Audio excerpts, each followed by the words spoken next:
अमीर सास ने खरीदा गरीब मायका। रानी साहिबा, हम पर तरस खाओ, हमसे हमारा घर मत छीनो, हमारे पास यही कुटिया ही तो बची है। आकांक्षा बहू, अपने माता पिता से कहो कि जल्दी से इन कागजात पर अंगूठा लगा दे ताकि हम कानूनी तौर पर इनसे इनकी जमीन खरीद सकें। और आप सब अपनी छोटी सी कुटिया के बिकने पर आंसू क्यों बहा रहे हैं? आप लोगों को तो खुश होना चाहिए, बदले में हम आपको पैसे दे रहे हैं। रानी साहिबा, मेरे माता पिता कहाँ जाएंगे? प्लीज ऐसा मत कीजिए। आकांक्षा, हम जो कर रहे हैं बिल्कुल सही कर रहे हैं, जल्दी से इस पर अंगूठा लगाओ, हमारे पास समय नहीं है। आखिर ऐसी क्या वजह है कि एक महारानी होकर भी सुलेखा एक गरीब से उनकी जमीन घर ले रही थी? आइए जानने के लिए चलते हैं कहानी में। ये क्या देख रहे हैं हम महाराज? ये आपने क्या किया? गांव की एक गरीब लड़की से हमारे राजकुमार का विवाह करवा दिया। महारानी, भूलिए मत कि अब ये लड़की हमारे शाही राज परिवार की बहू और रानी है। आप अपनी बहू का गृह प्रवेश करवाइए, और हमने ये फैसला बहुत सोच समझ कर दिया है। हम नहीं मानते। अगर आपने सोच समझकर फैसला लिया होता तो ये गरीब इस महल की रानी ना बनती। अरे एक बार अपने पुत्र के बारे में तो सोच लिया होता।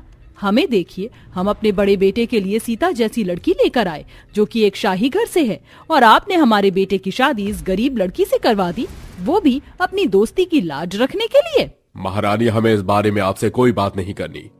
हम जानते हैं हमने क्या किया है, और आप भी एक बात कान खोलकर सुन लीजिए। आप जिस महल की महारानी बनी बैठी हैं, वो सब कुछ मेरे दोस्त यानी कि आकांक्षा के पिता की वजह से हुआ है। मैं उसका ये एहसान कभी नहीं भूल सकता।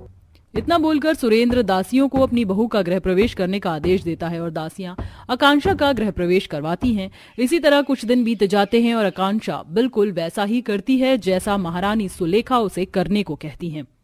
आप इस महल की तो रानी बन गई हैं, पर हमारी बहू कभी नहीं बन पाएंगी। हमारी बहू केवल एक है, और वो है महारानी सीता। राजमाता, हम जानते हैं आप हमसे रुष्ट हैं, पर हम भी आपसे वादा करते हैं, हम एक दिन आपका दिल जरूर जीतेंगे। आकांक्षा रानी, कैसे जीतेंगी आप राजमाता का दिल? अपने संस्कारों से महारानी। इतना बोलकर आकांक्षा वहां से चली जाती और महारानी आकांक्षा अपने साथ सुलेखा का दिल जीतने के लिए कभी उनकी मन पसंद का खाना बनाती तो कभी दर्शन को उनके कक्ष से बाहर निकलकर खुद उनके पैरों को दबाती, और वह सारे काम काज करती जो सुलेखा कहती। समय यूं ही गुजरता है और धीरे धीरे अब सुलेखा के दिल में भी आकांक्षा के लिए जगह बनने लगती है। पर तभी सीता आकर सुलेखा को भड़का देती है। राजमाता, ये सब क्या है? घर में कल दावत है और आपने मेहमानों की जिम्मेदारी अपनी उस गरीब बहू को दे दी। हमारे होते हुए अब वो दासियों को वस्त्र बांटेगी। महारानी सीता, कल हमारे वीरेंद्र का जन्मदिन है और ऐसे मौके पर तो उसकी रानी ही दासियों में वस्त्र बांटेगी। आप फिक्र मत कीजिए, आपका ओहदा हमेशा छोटी रानी से ऊपर ही रहेगा। आखिर इसके पिता ने ऐसा क्या किया था जिसके एहसान तले महाराज दबे हुए हैं? और आखिर इसने ऐसा कौन सा जादू किया कि अब धीरे धीरे राजमाता का दिल भी पिघल रहा है? कहीं ऐसा ना हो कि छोटी होने के बाद भी इसे महारानी का ओहदा मिल जाए और राजमाता के बाद ये इस महल की रानी बन जाए। परेशान सीता वहां से चली जाती और अगले दिन वीरेंद्र का जन्मोत्सव बनाया जाता है, जहां महारानी सुलेखा सभी दास को बुलाती हैं और रानी आकांक्षा के हाथों से कुछ कपड़े, मिठाई आदि बंटवाती हैं। ये लीजिए माता जी, ये कपड़े और खाना आपके लिए। धन्यवाद रानी साहिबा। बड़ी बहू, छोटी बहू ने सभी चीज में हाथ लगा दिए हैं। बहुत सारे बाहर गरीब खड़े हैं। दास दासियों को वस्त्र बांटने के बाद अपनी देवरानी के साथ बाहर जाकर गरीबों में भी कुछ वस्त्र दान कर देना। जन्मोत्सव बनाने के 2 दिन बाद अचानक से महाराज सुरेंद्र की तबीयत खराब हो जाती है और वह अपने आखिरी लम्हों में अपनी रानी सुलेखा को अपने पास बुलाते हैं और उन्हें एक सच बताते हैं। रानी, अपनी छोटी बहू से नफरत करना छोड़ दो। आज उसी की वजह से तुम इस महल की रानी हो। अगर उसके पिता न होते तो हम भी आज गरीब होते और हमारे राज्य पर किसी और का शासन होता। आखिर ऐसी कौन सी बात है जो आप मुझे बताना नहीं चाहते? ऐसा कौन सा कर्ज है उस गरीब आकांक्षा के घर वालों का हम पर, जो आप बिना किसी परवाह करे इस राजमहल के लिए गरीब रानी उठाकर ले आए? महारानी सुलेखा आज से कई साल पहले आकांक्षा के पिता यानी कि मेरे दोस्त इसी महल में काम किया करते थे और वो मेरे सेवक थे। और एक दिन मेरे पिता के शत्रु राजमहल में हमसे संधि करने आए और धोखेदारी से उन्होंने सारा राजपाट अपने नाम करवा लिया। पर यह बात आकांक्षा के पिता को पता चल गई। क्या हमारे दुश्मन राज्य ने हमारी आंखों में धूल झोंकने की कोशिश की?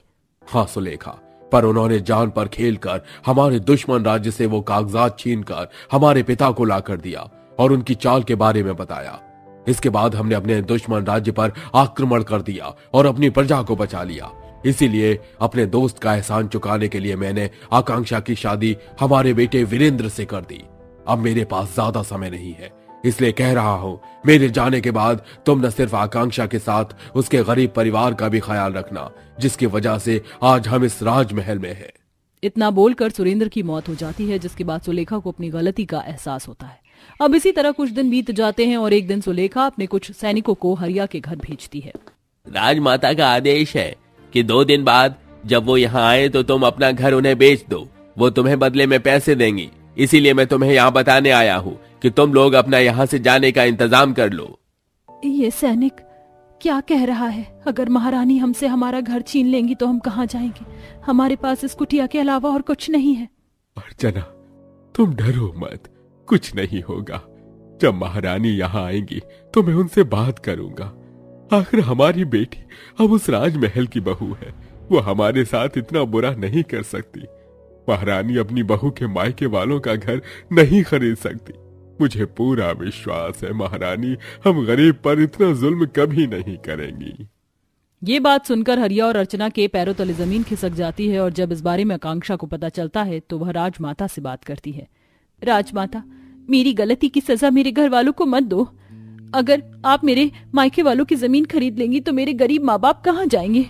उनके पास उस घर के अलावा और कुछ नहीं है। उस घर पर वैसे भी मेरे कुछ रिश्तेदारों की नजर है। अगर आप मेरे माँ बाप से वह भी छीन लेंगी तो वो कहाँ जाएंगे? एक बार इस बारे में तो सोचिए। रानी आकांक्षा, हम जो कर रहे हैं सोच समझ कर रहे हैं। हमारे फैसले में दखल देने की जरूरत नहीं है तुम्हें। अब जाकर आप अपने कक्ष में आराम कीजिए।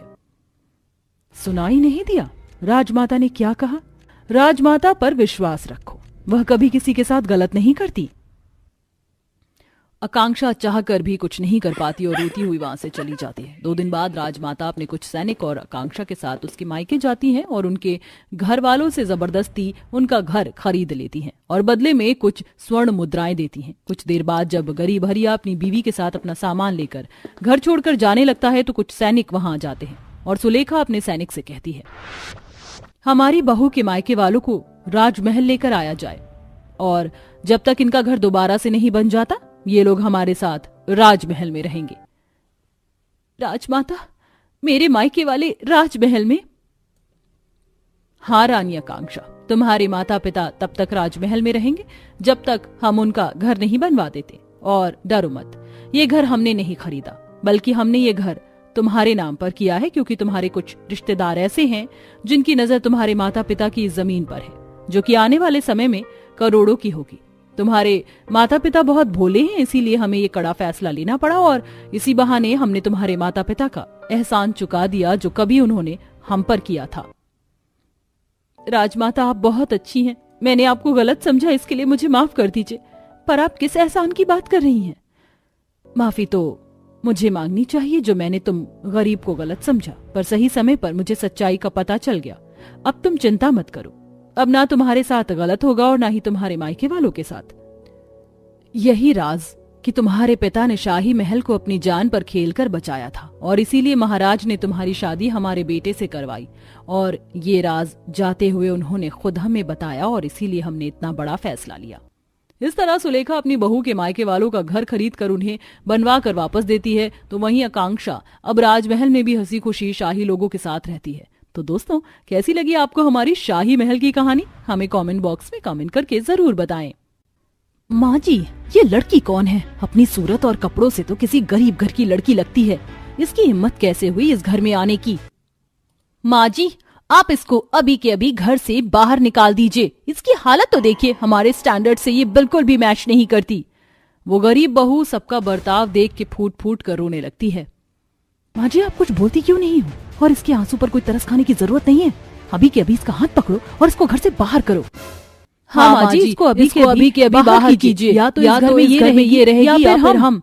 जैसा कि हम सब जानते हैं कि नई दुल्हन का सबसे पहले गृह प्रवेश होता है, लेकिन ये क्या, यहाँ ये लोग उस दुल्हन को घर से बाहर क्यों कर रहे हैं और इसकी आंखों में आंसू कैसे हैं? हाँ, ये जानते हैं आगे की कहानी में कि आखिर इस लड़की के साथ हुआ क्या।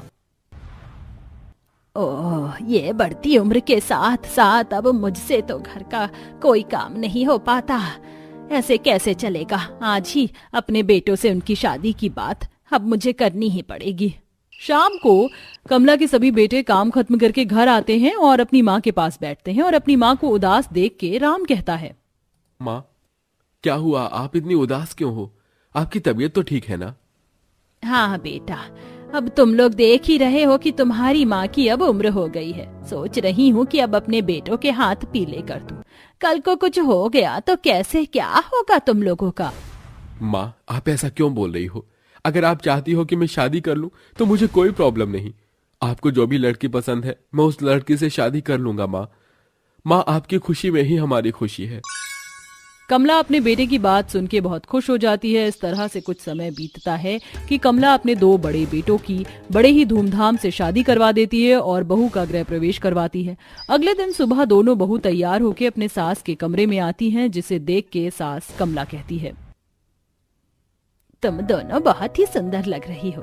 बहुत ही खुशनसीब हूँ मैं जो मुझे तुम जैसी खूबसूरत और सुंदर बहू मिली। चलो, बहुत बातें हो गई, आज तुम दोनों की ही पहली रसोई है, चलो पहले वो कर लेते हैं।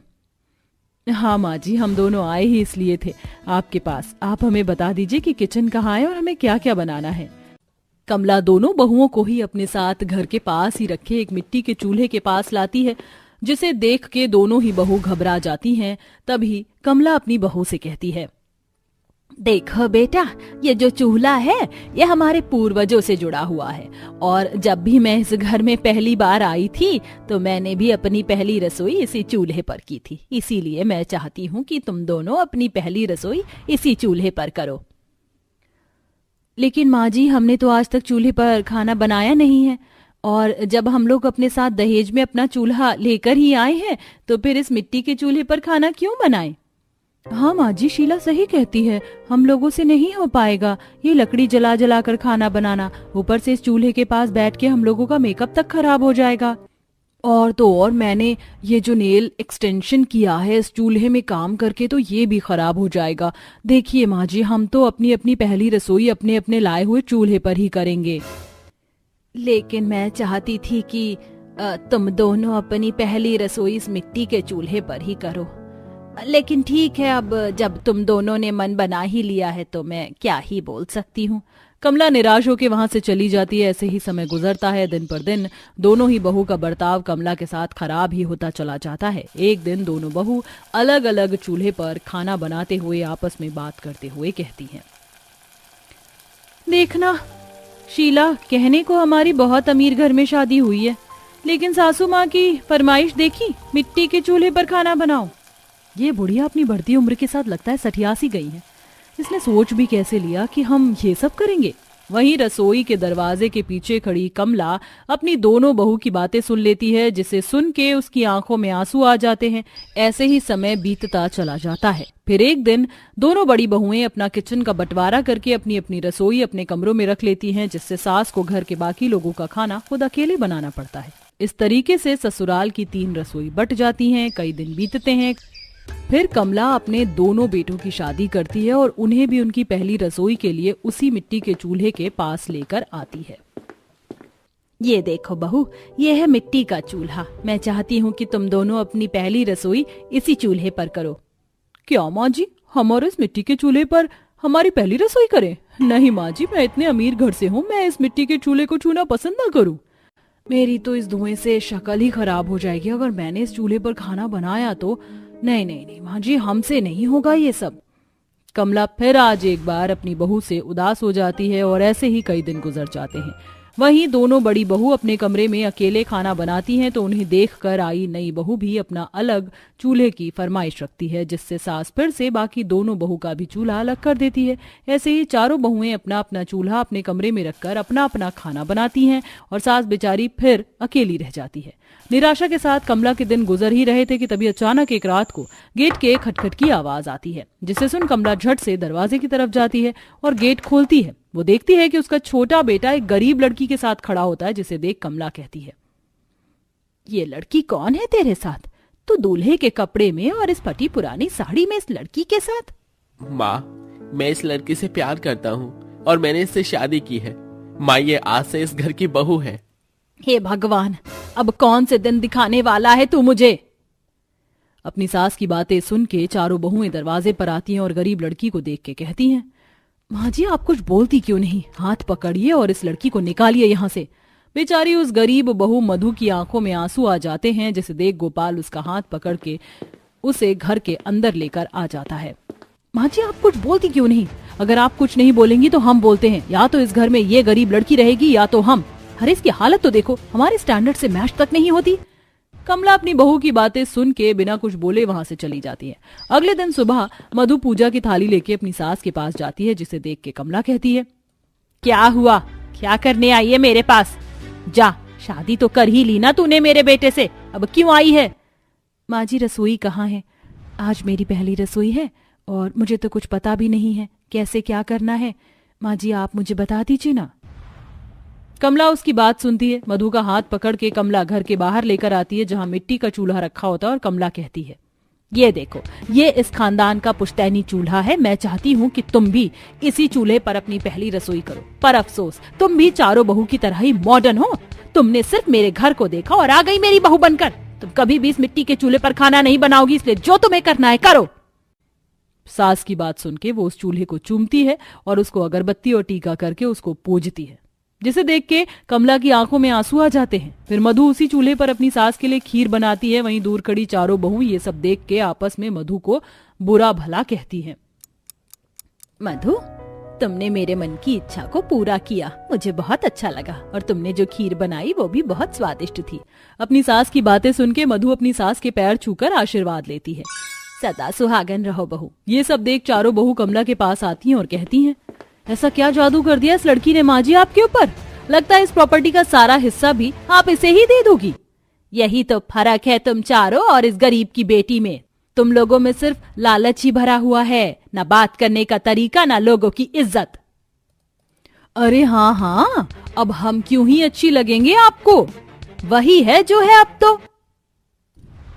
तुम लोगों का तो पता नहीं, लेकिन मेरे लिए जो भी है वो मेरी छोटी बहू मधु ही है। आज मैं उसके साथ ही रहूंगी जो इज्जत करे, प्यार करे और हमारी कदर करे। हमें हमेशा ऐसे इंसान के साथ ही रहना चाहिए। और वैसे भी तुमने तो कभी मेरी कदर नहीं करी। घर में आए हुए तुम्हें 1 महीना नहीं हुआ था कि तुम लोगों ने अपना चूल्हा रसोई अलग कर ली, तो अब काहे की फिक्र कर रही हो मेरी? चारों बहू का चेहरा अब शर्म से भर जाता है, क्योंकि उसकी सास ने जो उन्हें कहा था वह बिल्कुल सही था। इसलिए कमला अब अपनी छोटी बहू के साथ खुशी खुशी रहने लगती है और वहीं चारों बहुएं अकेली अपने अपने चूल्हे के साथ रह जाती हैं। तो दोस्तों, कैसी लगी आपको हमारी 5वीं बहू के 5वें चूल्हे की कहानी? हमें कमेंट बॉक्स में कमेंट करके जरूर बताएं कि आपको इस कहानी को देखने के बाद क्या लगता है। हमें कमेंट में जरूर बताइए इस स्टोरी का फीडबैक।